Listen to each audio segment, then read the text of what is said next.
दुसरा एक जोशी भटणीचा बोका आहे. कसा गुटगुटीत आहे, लय भारी देखणा गडी दिसतो. मिशा कशा झुपकेदार.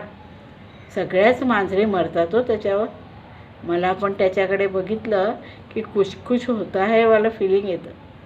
पण बाई त्या भटणीकडे गेलं ना तर दूध दही ताक भाताशिवाय काही मिळायचं नाही मला. 2 महिन्यात सांगाडा होईल माझा. अखेर पापी पेट का सवाल आहे बाया. तेव्हा तो भटणीचा बोका कितीही देखणा असला तरी रिजेक्टच करते बाई. घर जावई असतो ना तसा घर बोका आणायचा प्लॅन चाललाय माझ्या मनात. देसायांचा बोका एक चांगला आहे दिसायला.